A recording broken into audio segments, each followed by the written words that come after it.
Welcome to the Great American Collectibles Show, seen Wednesdays on the Sports Collectors Daily Facebook page and the Great American Collectibles Facebook page.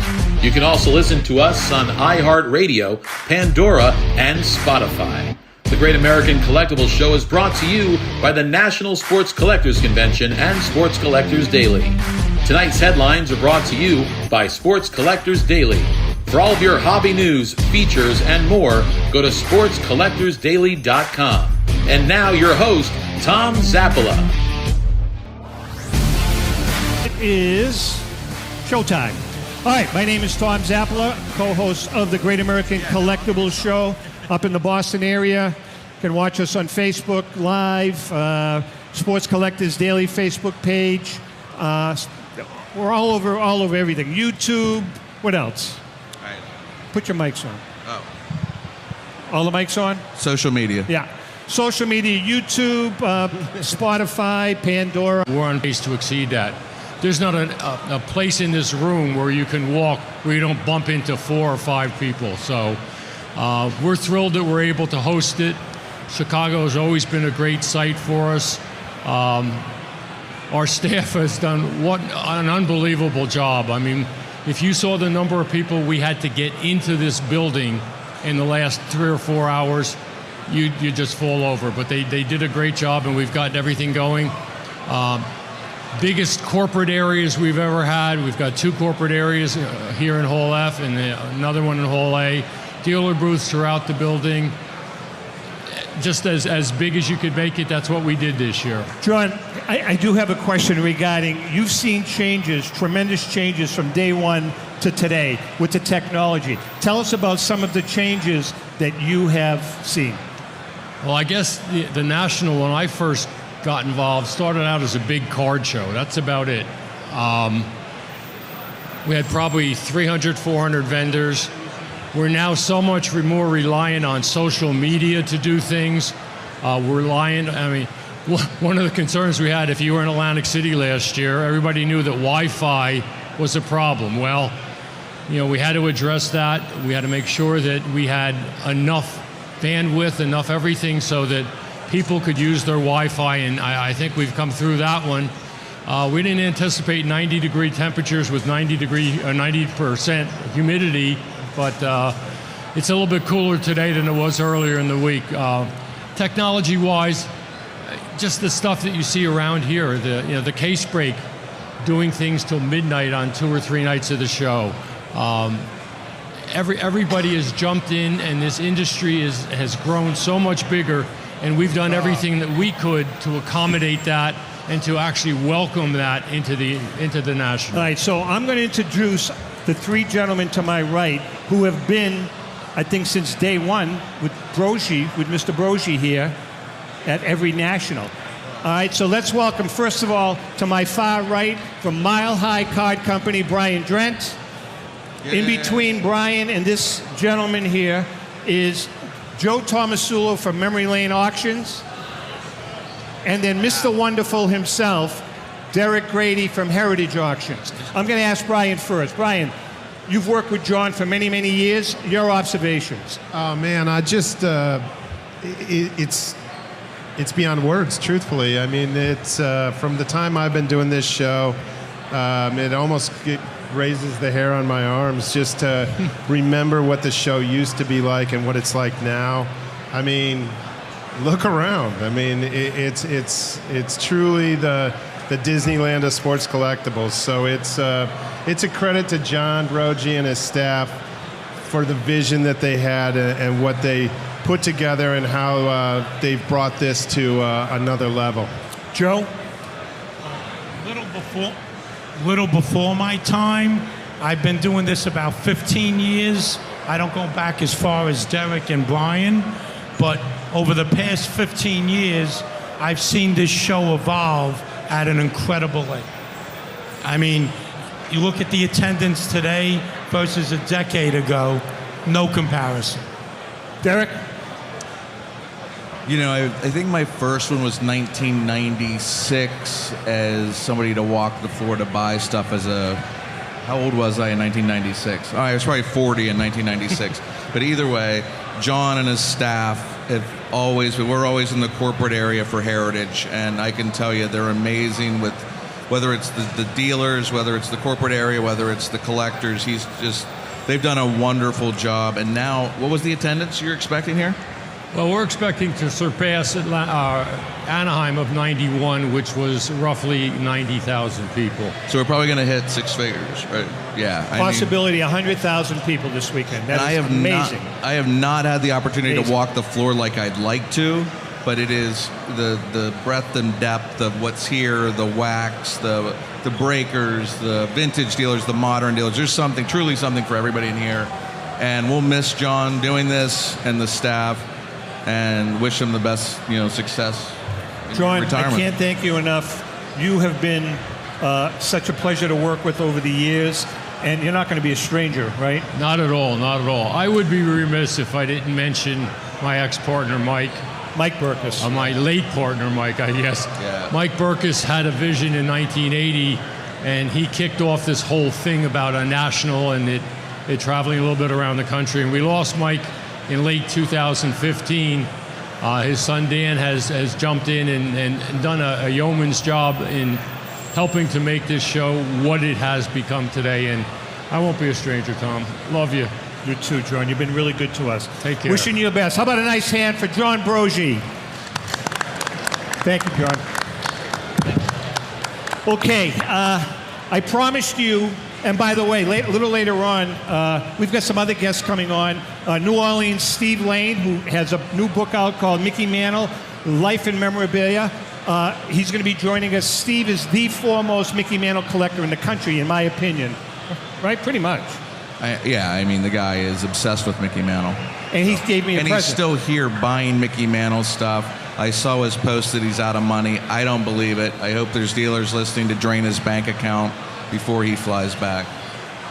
All right, anyway, so we promised you that we would show you. Actually, we've got probably four. We definitely have the two most valuable cards here at the convention on stage with us right now. And then there are two more cards that are probably in the top 10, I would think. Yeah. Right? Yeah. All right, Absolutely. So first of all, Mile High Card Company is going to... Has the auction started yet, Brian? No, it'll start August 23rd, and then it'll culminate So September August 9th. 23rd, Mile High Card Company will be having their auction. And this card, the Mona Lisa, is going to be in it. Brian, can you show it to us?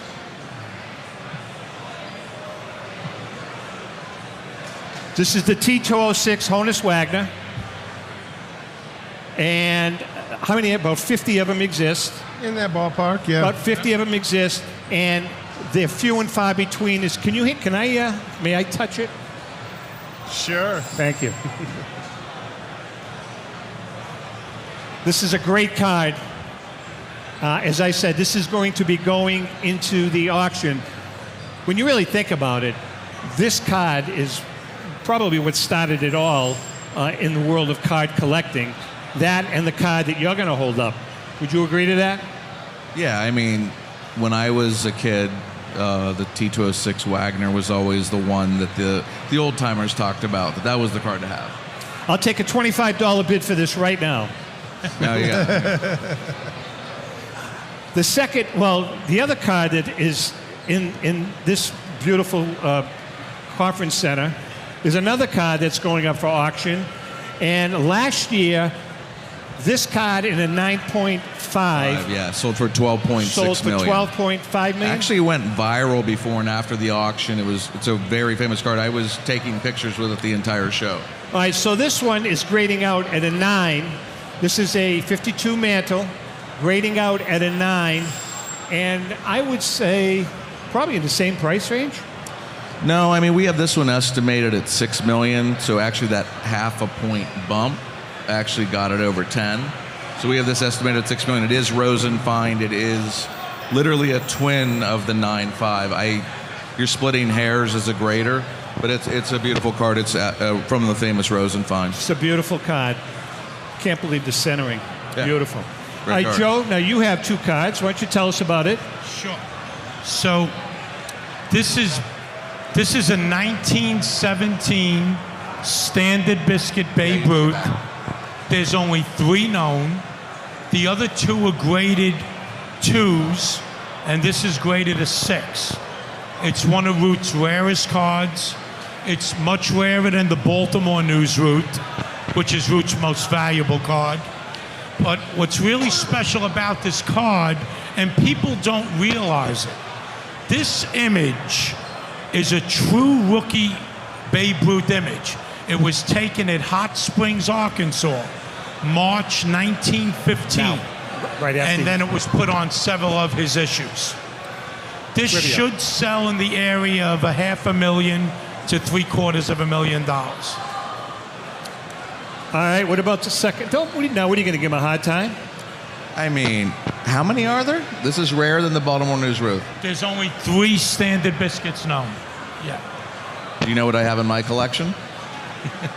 Do you Derek, have one? you should pick that up. That's none of your business, but I mean, all right.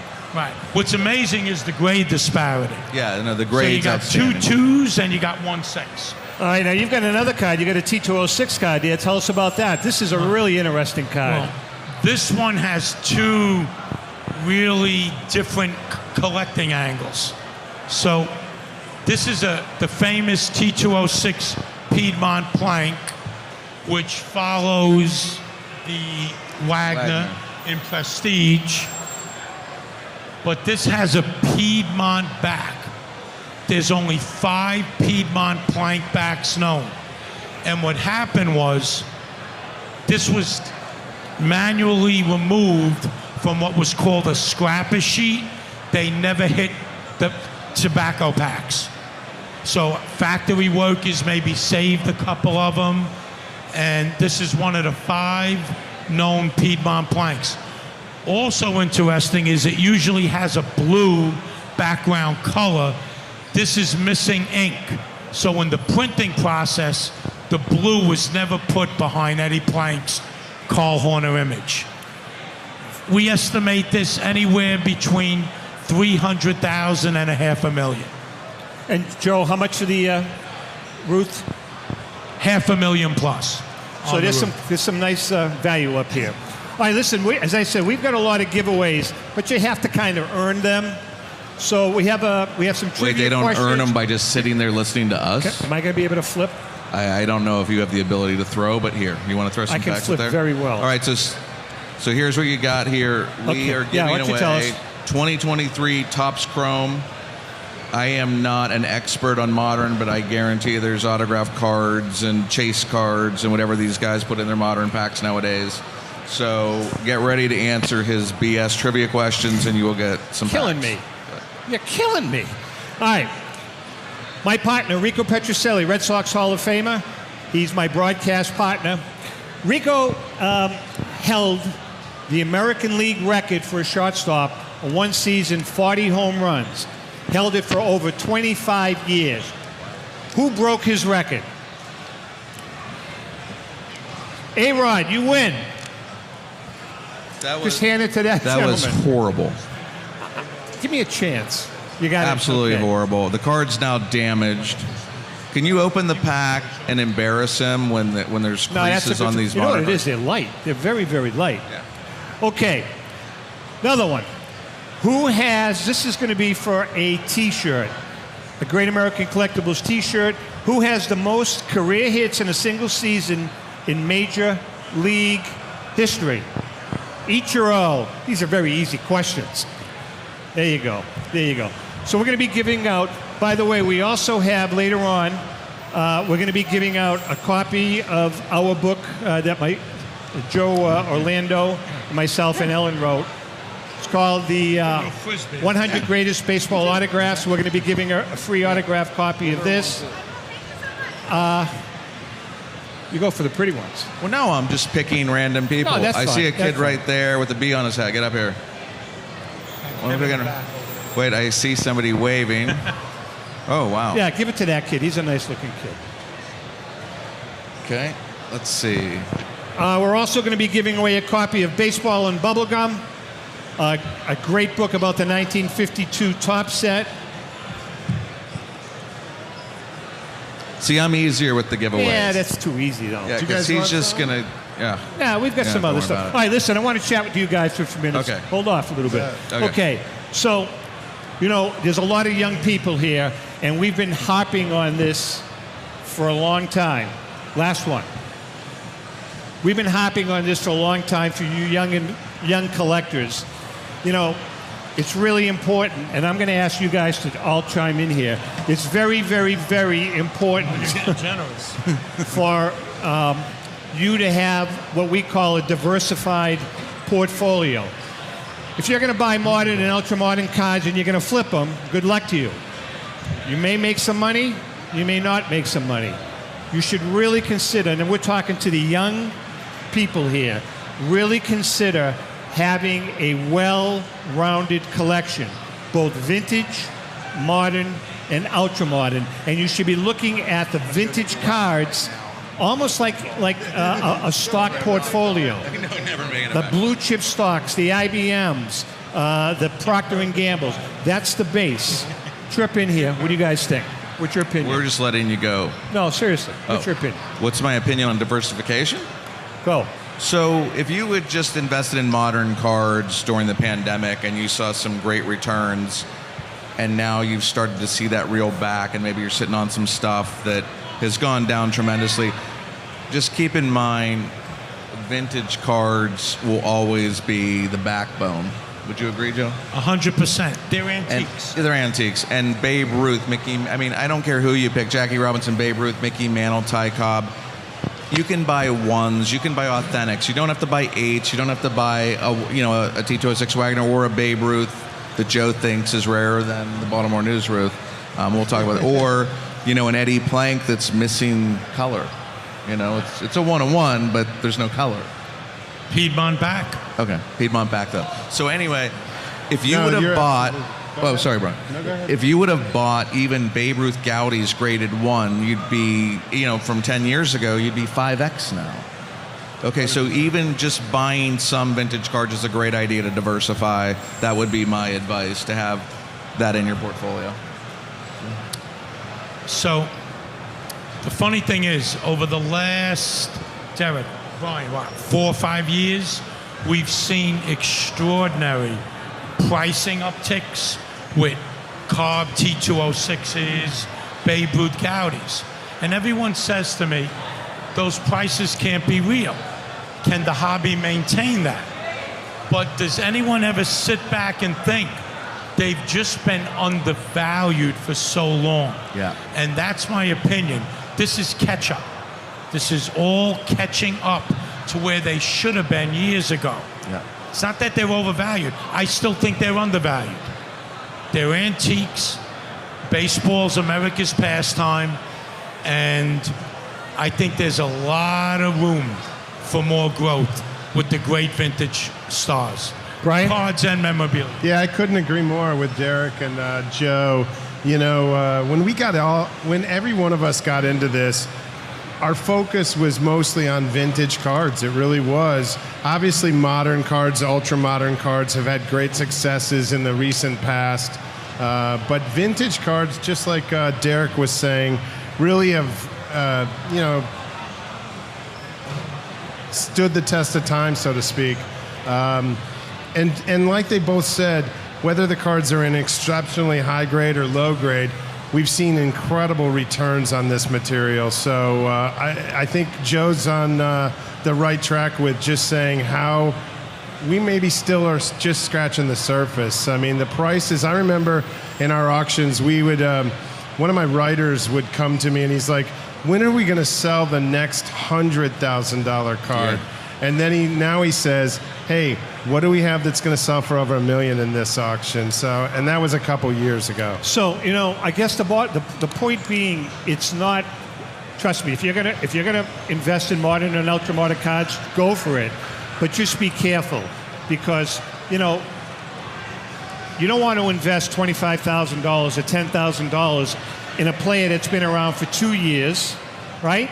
And he gets hurt, he gets whacked for performance enhancing drugs. Anything can happen. He can tear an Achilles. So be careful about that. That's all we're saying. Have a balanced portfolio. Now, again, the chances of you buying a modern and ultra-modern card and flipping it, you can make yourself double your money, possibly. On the other hand, it could be an injury, and that card is worth nothing. I'm going to use Fernando Tatis as an example, or Zion Williamson. Zion Williamson is coming back a little bit, but do you remember how hot Fernando Tatis cards were? And then what happened? He got whacked for performing enhancing drugs, and his card is pretty much worthless now. I don't know if is it worthless? Well, I don't know. But Zion still has a chance to come back.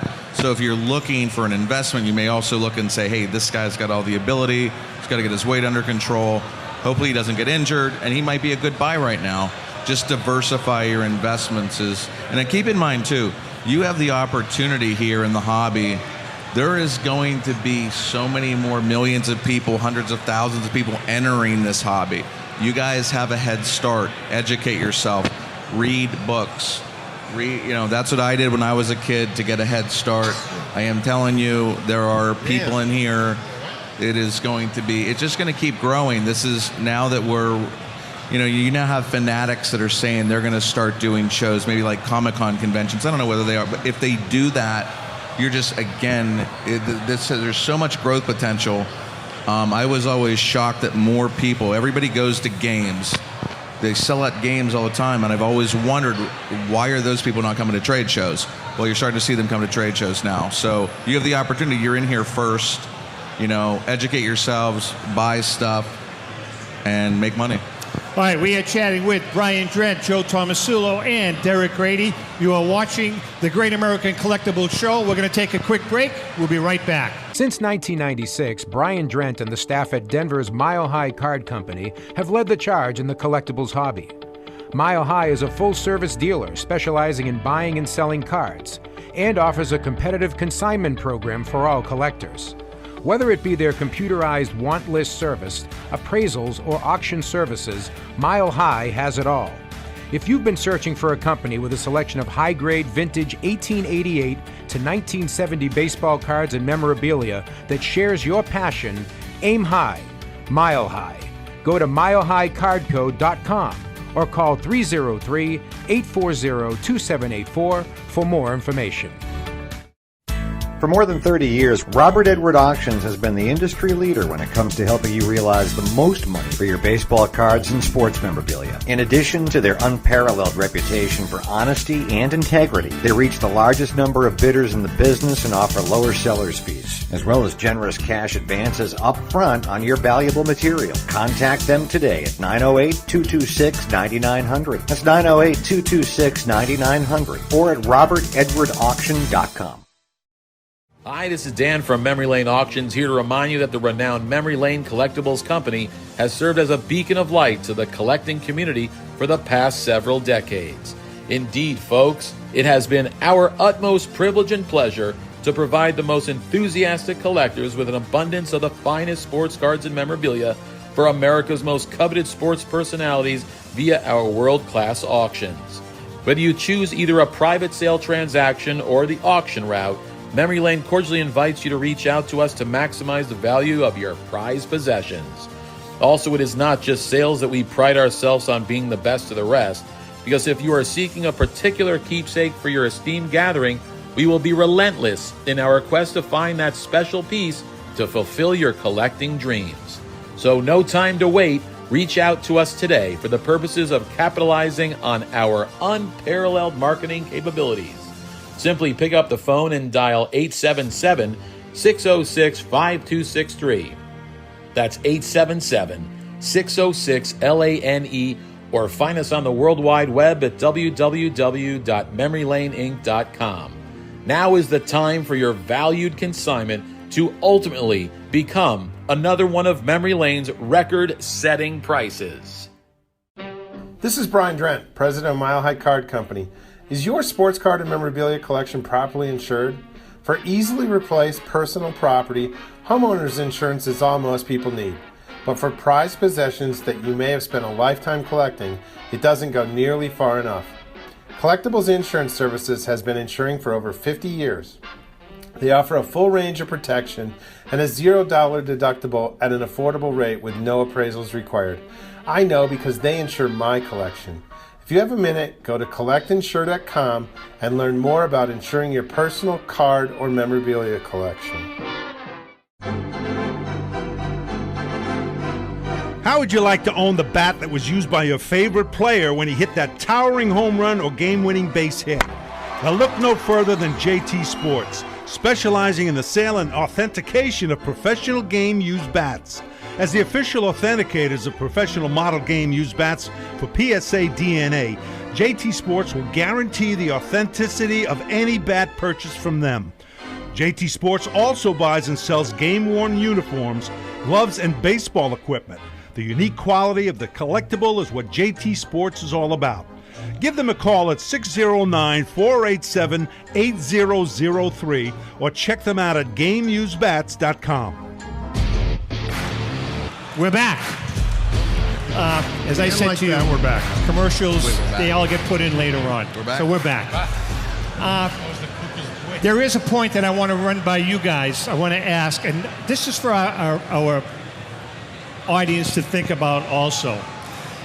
I call them, we've talked about it, they're called manufactured rarities. Now, manufactured rarities seem to be the in thing today. I know they've been around for a long time, but in my opinion, be careful about investing in that one-of-one Luka Doncic Prism purple with the stain on it. It's a manufactured rarity. So that means that they're making it purposely a one-on-one, a one-of-one.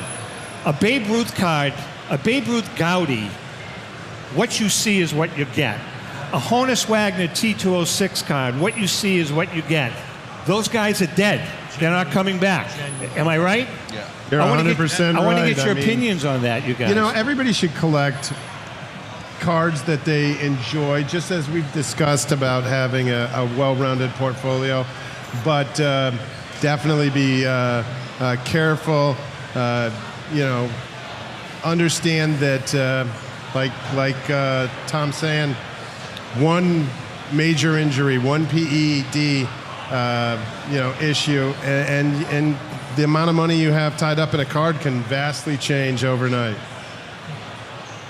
Joe? So, Tom, we've spoken about this on your radio show. Yep. Tom loves talking about manufactured rarity. I do. And it is rarity. I mean, if something's a one-of-one, it's a one-of-one. But not to be redundant, it all goes back to these players are still playing. Anything can happen, serious injury. So, quick example, and God willing, he'll be okay. Mike Trout has been going through a series of injuries the last couple of years. I mean, is that going to continue? Everyone called Mike Trout the next Mickey Mantle. Is Mike Trout going to play another 8 to 10 years? Are his knees going to hold up? And if they don't, he's not the next Mickey Mantle. And it eventually falls back on the value of his cards. Mr. Wonderful? What do you want me to answer? Oh, manufactured rarity? Yeah. Run. I mean, if I pulled a 101 out of one of these packs, I'm taking the money. I'm going to the highest bidder and taking the money because you don't know where the guy's going to end up. They haven't even played in the majors yet on some of these guys. Exactly. Okay, and the thing with Mike Trout being the next Mickey Mantle, let's let him catch Albert Pujols' numbers first. I know everybody loves Mike Trout, great player, keeps getting injured though. Look at Albert Pujols' numbers. Maybe his cards are undervalued. By the way, if you have a question, just raise your hand. You can come up. We'll hand you the mic. You can ask the question to anybody on the panel. In the second hour, by the way, we have these three gentlemen are going to be leaving us. And we have Brian Dwyer from REA Auctions, Joe Orlando from Heritage Auctions will be joining us, and Mike Hefner from Leland's. They'll be joining us. He'll be joining us also. So you guys got the booby prize. The next panel, you really have some exactly. heavyweights. So if you have a question, raise it. We'll get a mic to you. New Orleans, Steve is out in the audience, so maybe Steve can help us out holding a mic if he has to. Are we keeping you awake? Oh, You sure? Yeah, Okay. he's going to hang himself if he can Just listening want to to make us. sure. Okay, another trivia. What are we going to give away? What do you got? Packs? All right, a couple of more packs. Packs. 2 packs for this answer. 2 packs. Who has... We didn't even give it out yet. Brian, that was great. Brian just wanted to hit somebody in the face with a pack. I mean, that's what he was waiting to do. He did it. Perfect. All right, here's one. never Who saw it has the coming. most RBIs in a single... This is a tough one. World Series. Who has the most in the World RBIs Series. in a single World Series game? Single World Series. It's a tough one. Most Hurry up, check on your phones, and it's look not it up. RBIs. It's RBI. RBI. Right. The most whatever. RBI in a World Series. For 2 packs. For 2 packs. 2 packs. Who? Wrong. Anybody else? Well, that dude right there is... Wrong. Come on. Who has the Google most it. RBIs in a single World Series? Who? Absolutely wrong. Anybody else? Tim Sanders. Close, but no cigar. No. You're Somebody killing me. use your You're killing phone me. and Google it. Most RBI in a single World Series. According to this, I don't think If it's you on- have the wrong answer, No. you're fired. Seriously. Oh. These are your questions. No, I'm going to tell you the answer. According to this, and this is baseball reference, Lou Gehrig. He said Lou Gehrig right there. Okay, come on and get it. Who was it? Lou Gehrig. Lou Good Gehrig. job. Good man, good man. I have no idea. Hey, if you wait a open the second, pack and you get 1928. anything good, let us know. 28. Yep. Okay. Here's another one. Who has the most home runs? This is an easy one. Who has the most home runs in a single World Series? Who? Wrong. Who has the most home runs in a single World Series? No, you already won. He said Otani. Who? Ernie Banks. Wrong. He never played in the World Series. Reggie Jackson right there. Good job. All right. He hit Another 31 topic hits. I want to bring up with you gentlemen that is warm and dear to my heart that seems, again, I could get in trouble for this, seems to have crashed and burned. It's called fractional buying. Sure. Let's talk about fractional buying. A year ago at this time, fractional buying was like the big thing. Buy a piece of a Honus Wagner card, we'll stick it in a vault for you, you'll never be able to touch it or see it, and you own a piece of it. It seems as though fractional buying has collapsed. Brian, your thoughts? Yeah, absolutely. I think fractional buying was an interesting concept. It's obviously worked in other industries, other walks of life. But in this business, I mean, we collect because we enjoy it. We're passionate about the material. You want to have the material in your possession. I think with fractional ownership, you don't take possession of the material. You can't enjoy it the same. And in that same fashion, I just think when we were coming out of the pandemic in 2022, the market was incredibly white hot. Fractional ownership, I think, made sense at that point. Things have seemed to come back just a little bit, become a bit more of the norm. And fractional ownership and fractional platforms just don't seem to have the grasp that they were enjoying a year ago. Joe? 2 points on that. And guys, correct me if I'm wrong. When they started fractional buying, You're wrong. Oh. wasn't even out of the starting gate. I just want to make sure they wake up out there. I mean, that's all. So 'cause when they're they bored. started fractional buying, 95% of the emphasis was on modern. You didn't see a lot of fractional buying with vintage carts. And I don't know what really drove. Maybe not the supply that was needed. I don't know what drove that decision, but then modern takes a little hit, and fractional just starts going downhill. The second thing is Brian hit the nail right on the head. So I love my collection. I love buying vintage cards. There is nobody that loves their collection more than Joe Tomasulo, I promise you that. Go see him at the Memory Lane booth, and he will show you every blessed piece he has and tell you his story and see if the guards will let you stay overnight, and you'll be here all night with him. Go ahead. And to that point, Brian mentioned, you can't hold the piece in your hand. So I could take my money and go buy Microsoft stock or whatever. Who cares about having a piece of stock? I love value that's passion. And collecting vintage memorabilia is a passionate hobby, and you can hold it, own it, and make a lot of money on it. So to me, you get the best of everything. So there was a young kid that answered Bobby Richardson. Did he leave? Is he coming back? Send him up here, because you know something? Baseball Reference is wrong. Hall of Fame is right. It was Bobby Richardson and not Lou Gehrig. Now, I went by Baseball Reference, which is my Bible. There he is right here. You can't Give him two-pack. ask a trivia question and give the two-pack. wrong answer. Wait, I am not getting paid enough money to be up here. All right, enjoy him. All right, we have You did another have- special. What?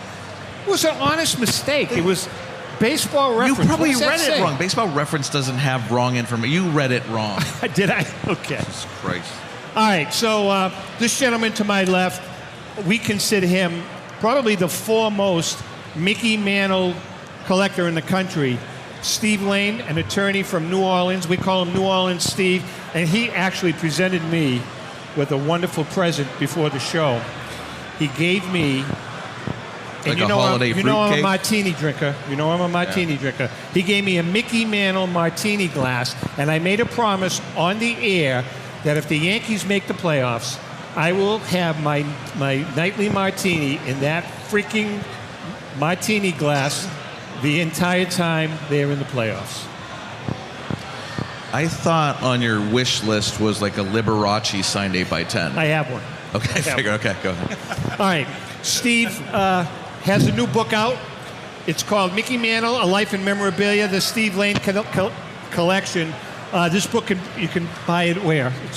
You can get it at themickeymantle.com or at the Baseball Hall of Fame in Cooperstown. Now, this is well, you're not making any money on this. No, all the profits go to a charity that will be chosen by the Mantle family.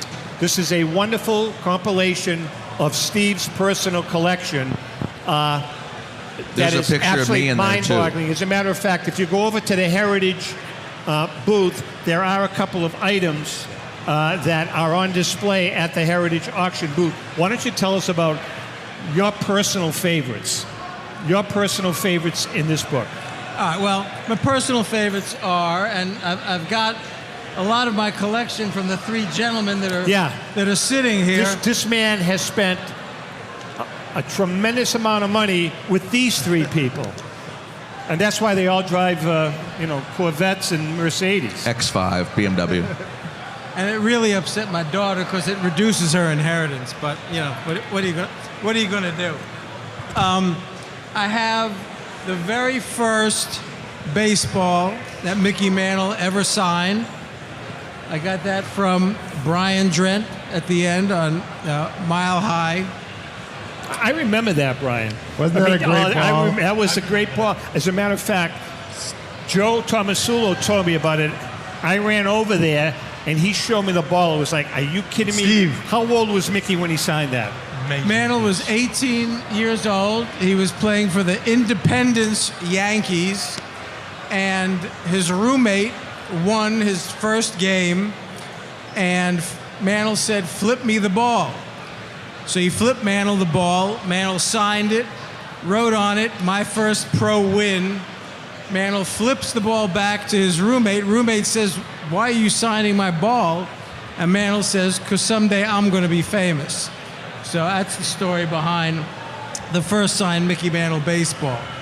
Also have, for those of you who saw Mickey Mantle play, he hit his next to last home run off of Denny McLain in 1968, where Denny McLain actually told Mantle what pitch he was going to throw him so that Mantle could hit a home run. I have that baseball. Could have went for more. And I have Mickey Mantle's 1963 game-used glove. It's one of only 3 Mantle gloves that exist from his prime. And I got that directly from the Mantle family. And I basically traced Mickey Mantle's life from 1931 to his death. I have the very first Mickey Mantle autograph that exists when he was 8 years old in 4th grade. So for those of you who are Yankee fans, who are Mantle fans, All 2 of you. who are baseball historians, this book is basically a museum tour in a book. It's got everything about Mickey Mantle you would possibly want to know. Being from Boston, as much as I hate the Yankees, I have to say, this is really a great book. Well, thank you. You did well. And that, trust me, that's as much of a compliment as you're ever going to get from me. Now, you had an incident, but I'd like to talk about it generally in the hobby. Is that okay? Sure. All right. This has to be addressed. We've talked about it on this show many, many times.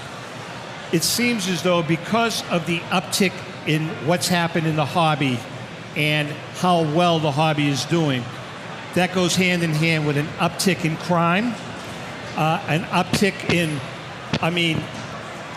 breaking and entering into card shops, robberies. We need to talk about that because it seems as though it's really becoming a problem. This gentleman, I'm going to use him as an example, and then I want to get your opinions on it.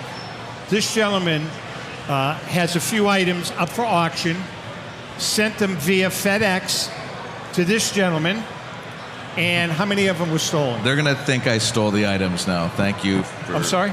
They're going to implicate me. They should. Yeah. How many were stolen? I sent Derek at Heritage 8 items. When I dropped the box off at FedEx, the box weighed 15 pounds. When it arrived in Dallas, it weighed 6 pounds.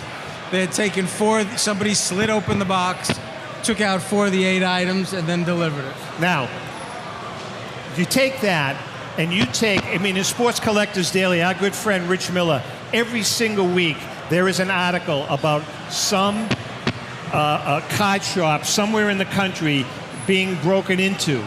As a matter of fact, just recently, there was an old-timer and his wife. Didn't they melt down Yogi Berra's his World Series rings, right? So how do we police that, Brian? What do you guys do for security, like personally? Man, I'll tell you, I don't know how we police it, but I do know that it's incredibly unfortunate what happened to Steve and the loss of the items, but I'm sure somehow, some way we'll get those back and get them back to Steve. In regards to the crime that's going on with, within our hobby, I think it's a synopsis of the crime that's going on in our country. Oh, yeah. One thing that's become abundantly clear is the value of the material that we're selling has increased so rapidly that it's unfortunately brought in incredibly unscrupulous people. And if you own a brick and mortar card shop, you really have to protect yourself. I think you need cameras. I wouldn't open a shop these days without bars on the windows. I really wouldn't. And I don't even know if that prevents everything. So I think a lot of things need to be done behind the scenes after a theft, where we communicate what was taken, solicit it within the hobby, so we can be on the watch for items that we know were taken. Joe, go ahead. I'm sorry. Where do you want us to speak to? Brian. Don't commit crime. Okay. Joe. Anybody out there? Don't be a criminal. It's bad for the hobby. What do you guys do for security? Tom, it's just a microcosm of the crime across the country. Yeah. Where there's money to be made, there's treachery, there's crime. Okay? Whether it's corporate America, sports memorabilia, you see what's going on in the cities in our country. So, what's going to stop it from spreading to our industry? You know what? But I'll tell you this, and there is crime and it is a problem, but it's maybe a small percentage. I can tell you, I've been collecting for 62 years, and I practiced law for 44 years, and there's very few people that you can do business with a handshake. The four people sitting to my right, you can deal with them with a handshake, and with a lot of the people here. So you ought to feel comfortable with these guys and the other people you're dealing with. Now I know, Tom, you want me to give out some of these books. Before so let me just get to it. I got 3 books to give out. I'm going to handle it all in one question because I know my time is limited. You're going to give one person 3 books? No, just relax. Here's the question. Mickey Mantle won the Most Valuable Player Award 3 times. Somebody give me one of the 3 years. All right, that's one book. 1956 is one. We got 2 more. 58? 57 is another. So that's 2. 58? One more year. No, but you're getting close. Keep going up. We have one more. Right here, this gentleman, 68. No. 68? He couldn't even walk. No. Hold on, right there.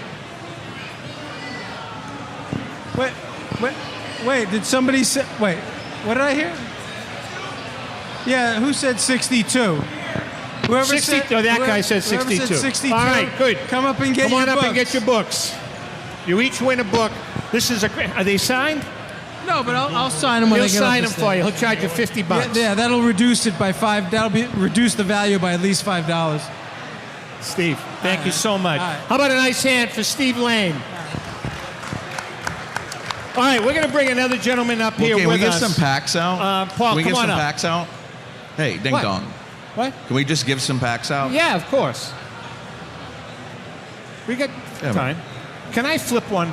You're going to damage the cards when you flip them, you Watch. moron. You be careful. See? Oh, wait, look what I did. It's I in the threw wrist. it, they caught It's it. in the wrist. No, you don't do it right. It is Okay, in the you don't wrist, have to take right? their head off. That's the way I used to play when I Okay. was a kid. I used to kick ass on my block. Oh, see? See what happens? Hold a few. Oh, wait, we actually have more than 8 people here. I like this. We're taking this on the road. Look at Lee. Lee's he just tackled somebody. Lee's tackling Well, Lee somebody. bought the packs to give Oh, away. he did. All right, Oh, wow. Here. It's called In the Wrist. Oh, it's raining. You ready? Pretty good. All right. Oh. Hold off. Hold off. Well, we got a few more minutes. All right, listen. We've got a few more minutes, about 10 minutes. And the gentleman to my left, I wanted to bring in because this guy represents all of the small neighborhood card shops in the country. His name CAD. is Paul Borges. CAD shops. What? Paul Borges from PB Collectibles in Newport, Rhode Island. There's been a resurgence across the country of small mom and pop card shops reopening and flourishing. But you've been around now for how long, Paul? We've had the shop going on our 5th year, but I've been around this for about 50. So what are you seeing as your neighborhood card shop? What are you seeing? I think there's a lot of, as you can see, there's lots of excitement amongst the older crowd for the vintage stuff, but I see things, there's tons of excitement here. It's the same thing. We have it a little bit at the shop, so we're creating that buzz. All right, listen, before we continue, we're going to take a quick break. You are watching the Great American Collectibles Show. We are broadcasting from the National. This is the first hour. The second hour will be next week. And you can watch us on YouTube or on WCAP The Valley up in Massachusetts, Facebook, all of these great things. So hang in there. We'll be right back. Pristine Auction is a family-owned and operated online auction specializing in autographed memorabilia, sports cards, coins, art, and collectibles. Since their founding in 2010, they've grown to 2 facilities in Phoenix, Arizona, totaling over 60,000 square feet. Jared Cavalier and an incredible staff of over 150 team members serve a very large customer base and enjoy every minute of it. By working with leading authentication companies, Pristine ensures all items are 100% authentic. In addition, third-party authenticators regularly travel to Pristine Auction to provide authentication services on site. Pristine Auction strives to operate its business in a way that's honoring to God, their families, and their customers. With a strong focus on speed, quality, and premier customer service, their mission is to be the leading online auction for every level of collector and fan. Pristine also works for Hope Sports and Identity Hoops International, traveling to Mexico to build houses for the less fortunate. Pristine Auction offers several online auction formats with thousands of auctions ending each day. For more information, go to pristineauction.com. That's Pristine Auction, the best in the business. If you are a discerning collector interested in owning the most important pieces in the hobby, look no further than Leland's Auctions. The original sports auction and appraisal house, Leland's was established in 1985 by legendary Pioneer founder Joshua Leland Evans.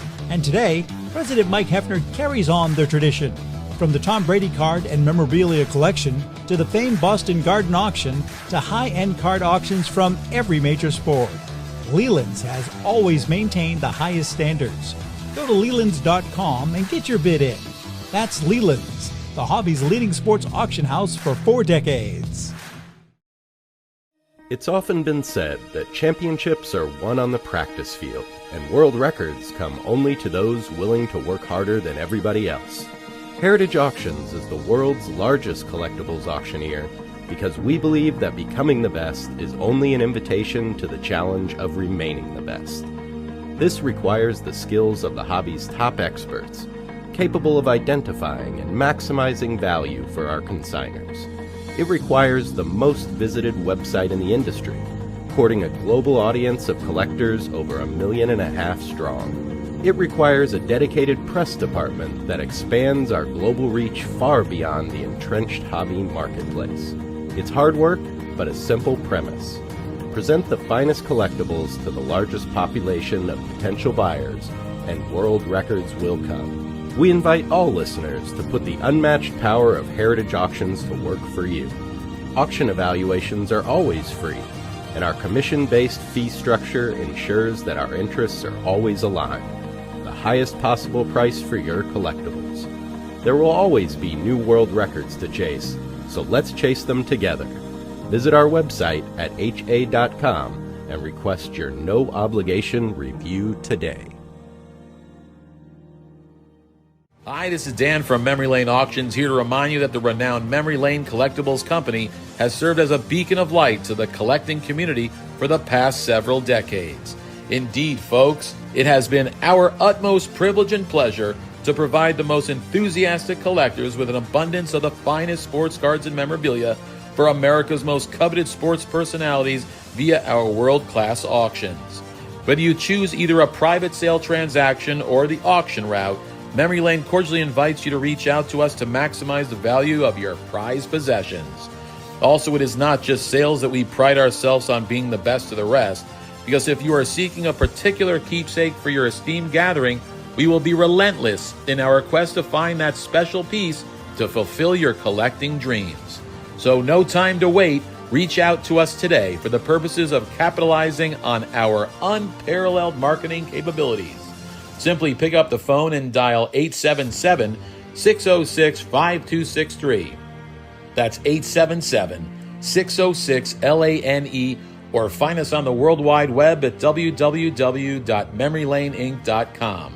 Now is the time for your valued consignment to ultimately become another one of Memory Lane's record-setting prices.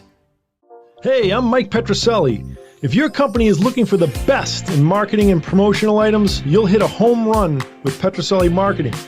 With over 8,000 suppliers and 650,000 imprint-ready items, we can get your company the visibility it needs to get your maximum exposure.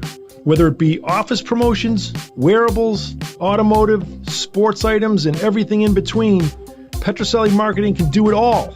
Our design staff will even work with you from concept to delivery and customize your products. At Petroselli Marketing Group, we will get your brand in front of your audience. Contact us at info@petrosellimkt.com. or call us at 603-880-3202. That's Petroselli Marketing, where no dream is impossible. We're back. Not bad, huh? It's like magic. Isn't it magic? We're back. All right, we are chatting with Paul Borges from PB Collectibles. So, Paul, Rhode Island, have you seen an influx in new interest in card shops? Without question, you see it all the time with people coming into the shop, asking questions. What does it take to be doing this? I have some friends, a friend who's an attorney, always busts my chops, like he's got to go to court. You get to go to a card shop and sit and do something that you love. Not that he hasn't done well as being an attorney, but after a while. So dealing with cards and so forth with the public, it's been awesome. So yes, definitely a lot of people involved. Brian, I'm going to ask you now, your business, you've been around for a long time. You're dating. It shows. I mean, like... It shows. Seriously, you were there when, you dealt directly with Ruth. I was there when the T206s were issued. What are you seeing as product that's coming in? Is it pretty much the same? Cards, memorabilia, modern, vintage? What are you seeing as a auction house? Yeah, no, I would say it's definitely, it's a lot of the same. I mean, obviously graded cards, sets, large groups. We've gotten more into Type 1 photos. We wrote a book on Marshall Fogel's Type 1 photo collection, so I think that's helped our consignments of Type 1 photos. We've got some great game used material, so it's a little bit of everything, but the backbone probably is and always will be graded cards. Joe, same thing? Absolutely, and unopened wax is amazing. Yeah, I never thought I would see... I'm just learning to wrap my arms around that stuff. I mean, it's like, it's unbelievable. My issue is if I owned it, I would want to open it. Exactly. Chico, what about you? What's Chico? I was born in Mexico. I clearly look. Where? What are you seeing in terms of what's coming into Heritage? Besides, Honus Wagner's and, PSA 9 or SGC 9 mantles. What are you seeing? Influx in anything in particular? No, we get, everything. Mostly cards, but a lot of championship rings, jerseys, game used bats, unopened wax. I think we all get excited. I know Brian had some unopened wax finds, and it's just so much fun when you get this vintage wax. It really goes for, it's through the roof when you get it. It's just great stuff. So we want Brian not to get any more fines of those and just give them to Heritage, but he's done well getting that stuff. Paul, what about you? What are you seeing coming in? Actually, believe it or not, a lot of vintage, mostly a lot of 50s, 60s, that type stuff, more on the lower grade end, but I try to stock mostly more vintage, like I said, 50s, 60s, 70s, so we're getting a lot of that type of stuff, which is really good. Of the audience right here, how many of you folks collect more cards than memorabilia? How many collect cards primarily? How many collect memorabilia primarily? So that's a pretty good mix. How many collect vintage memorabilia? So how many collect modern memorabilia? So that's pretty. How many are daydreaming versus listening to the show? See? All right. Everybody that answered that correctly, come get a pack. Anybody want a pack? You know what's funny, though, is that a lot of the young kids are starting to get into the vintage side, trying to trade their cards up and get into the vintage market as well. You want basketball? Definitely. Wait. All right, Did listen. you guys even answer anything? Okay. What do we have left? Do we have anything left? I've given them all away. Here, wait. No, here. Wait, all right, we're just about out of time anyway. We are? Yeah. How about your cheap T-shirts? No, well, we're going to give some. First of all... How about your book? What's the book? Is this like the grand prize? Let me tell... No, that'll be later on. These were made by the Petroselli Marketing Company. I just want you to know that. Okay. Anybody going to wear the shirt if you get one? I can't throw that far. Are you going to wear the shirt? You guys going to wear a shirt? Give one to the girls over there. Over there. Thank you very much. The pack. Whoop. There you go.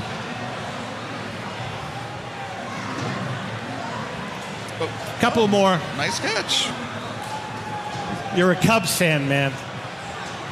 I like the Cubs. Tom, give me your car keys. There we are. All right, listen, thank you all for showing up. Stick around. We're going to do the next hour in about 35 seconds. Brian Drent, thank you very much. Mile High Card Company, check out his booth. You're going to see the Wagner. It's being displayed. Absolutely. Joe Tomasulo from Memory Lane Auctions. Joe, we love you. You know that. And Mr. Wonderful here, Derek Grady from Heritage Auctions. Stop by the Heritage booth. And Paul, as always, thank you. Thank you. Thank you. All right.